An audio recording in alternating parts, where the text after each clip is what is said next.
इस वीडियो को देखने से पहले मैं आपसे एक सवाल पूछना चाहता हूँ। क्या आपको 2025 याद है? नहीं, मैं सिर्फ कैलेंडर की बात नहीं कर रहा हूँ। मैं उन पलों की बात कर रहा हूँ जो अचानक से सामने आए और सब कुछ बदल दिया। 2025 में उत्तराखंड में त्योहार थे, भीड़ थी और तबाही थी। धराली, थराली, चमोली और देहरादून। कुछ लोग घर से निकले तो थे लेकिन वापस नहीं आए। ये वीडियो किसी को दोष देने के लिए नहीं बल्कि याद रखने के लिए है। अगर आप उत्तराखंड से हो तो ये कहानी है आपकी, मेरी और हर एक उत्तराखंड में रहने वाले व्यक्ति की। तो आपको ये कहानी अंत तक सुननी चाहिए। उत्तराखंड 2025, सवाल और यादें। कभी कभी मैं सोचता हूँ हम सालों को कैसे याद रखते हैं, कैलेंडर से या उन बातों से जिनके बारे में आज भी सोचते हुए दिल भारी हो जाता है। 2025 भी ऐसा ही एक साल था, न बहुत अच्छा न बहुत अलग, लेकिन जाते जाते बहुत कुछ छोड़ गया। जनवरी से शुरू करते हैं। मकर संक्रांति, ठंड और घर की बातें, क्योंकि उत्तराखंड में साल की शुरुआत हमेशा ठंड से होती है। मकर संक्रांति, उत्तरायणी मेला, बागेश्वर का सरयू मेला, लोग आए, मेले लगे, जमावड़ा था, बच्चे पतंग उड़ा रहे थे, घुघुतिया के घुघुती त्योहार, वही पुरानी गीत और अपनापन से भरा उत्तराखंड। इन मेलों के बीच और उत्सव के बीच घर के अंदर एक बातचीत चल रही है कि इस बार कौन बाहर जाएगा, नौकरी के लिए, पढ़ाई के लिए। पलायन का बोझ उत्तराखंड को कुछ इस तरह दबा गया कि न यहाँ का विकास हुआ और साथ ही साथ गांव सूने पड़ते चले गए। जनवरी खुश दिखता है, माहौल अच्छा रहता है, लेकिन सवाल यहीं से शुरू हो जाते हैं। फरवरी आते आते पहाड़ और सफ़ेद हो जाते हैं। बर्फ़ सबको अच्छी लगती है, फ़ोटो में, पोस्टर में, लेकिन फरवरी 2025 में चमोली में एक हिमस्खलन होता है। कुछ लोग रोज़ की तरह काम पर गए थे। किसी ने नहीं सोचा था कि उनका आज का दिन आखिरी दिन होगा। रेस्क्यू हुआ, खबरें चली, कुछ देर तक सब रुक गया। मैं बात कर रहा हूँ 27 फरवरी 2025 को घटित हिमस्खलन की, जिसमें माणा गांव के 57 श्रमिक फंस गए और कई लोग बर्फ़ के नीचे दब गए। लेकिन कुछ देर तक सब शांत रहा और फिर जिंदगी चल पड़ी। इसके बाद फिर से पहाड़ चुप और शांत हो गए। मार्च 2025 बाहर से देखने में ये महीना शांत लगता है, क्योंकि उत्तराखंड में इस समय मौसम ना तो ज़्यादा गर्म और ना ही बहुत ठंडा रहता है। कोई बड़ी आपदा नहीं, कोई बड़ा हंगामा नहीं, लेकिन सच कहूँ तो यह वही समय है जब सबसे ज़्यादा बेचैनी अंदर ही अंदर बढ़ती है। उत्तराखंड का युवा उस वक्त सड़कों पर नहीं, कमरों में बंद अपने फ्यूचर को देख रहा होता है। किसी के हाथ में किताब थी, किसी के हाथ में फ़ोन, और सबके दिमाग में एक ही सवाल, अब आगे क्या होगा। भर्तियां रुकी हुई, नतीजों का इंतज़ार और समय चुपचाप निकल रहा था। अप्रैल 2025, जैसे ही ठंड पीछे हटी, पहाड़ों में एक और नई चीज़ लौट आई, गर्मी और उसके साथ आग की खबरें। पौड़ी, अल्मोड़ा, टिहरी, चमोली, कहीं छोटी आग, कहीं पूरे जंगल तबाह, कहीं ज़्यादा धुआं, कहीं मौसम खराब। ये कोई एक दिन की घटना नहीं थी, ये धीरे धीरे फैली हुई एक सच्चाई थी। हमने फ़ोन पर वीडियोस देखे, सोशल मीडिया पर क्लिप्स चली और ख़बरों में 2-4 दिन चर्चा हुई और फिर सब लोग आगे बढ़ गए।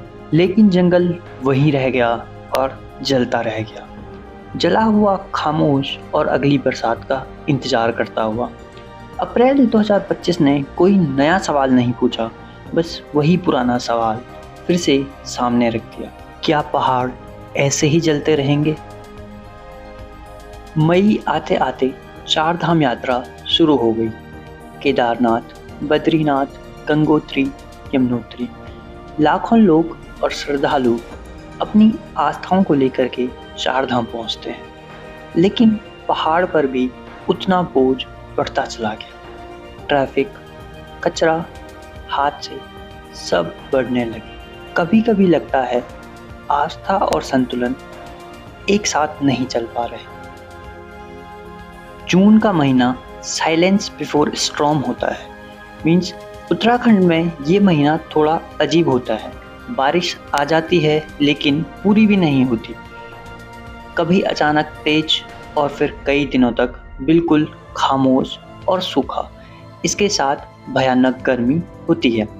सड़कों पर पहली बार मलबा गिरता है, कहीं रास्ता बंद रहता है, कहीं ट्रैफिक रुका हुआ।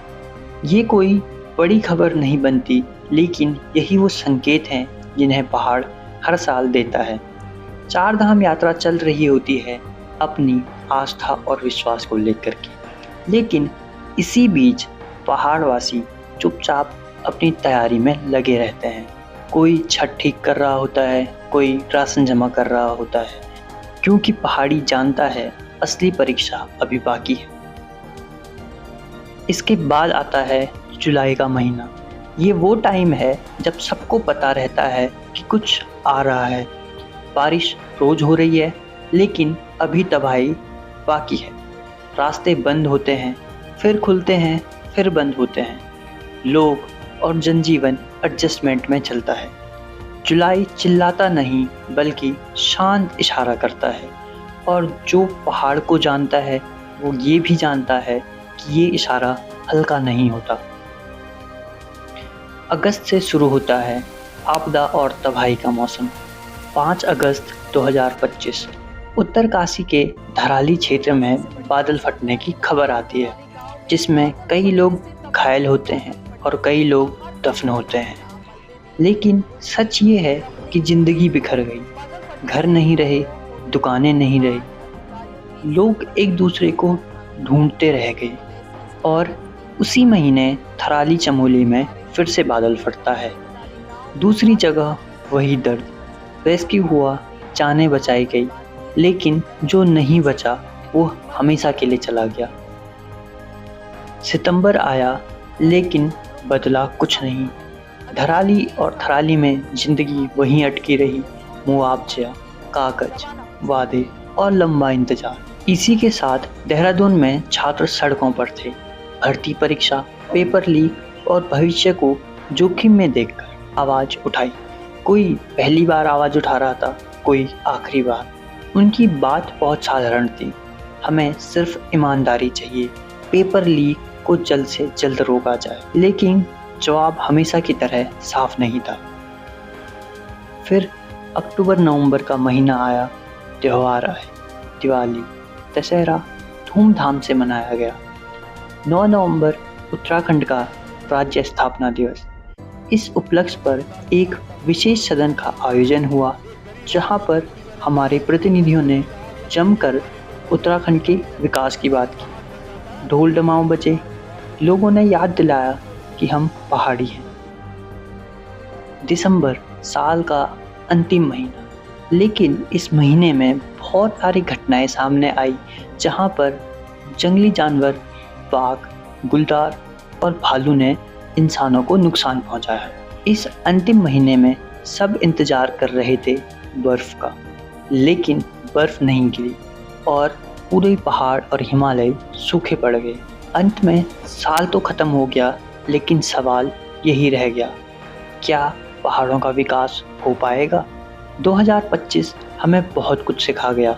शायद ये कि पहाड़ सुंदर ज़रूर हैं, लेकिन नाजुक भी।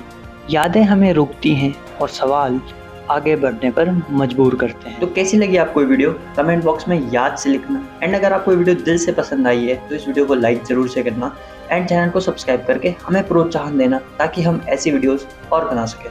Thank you.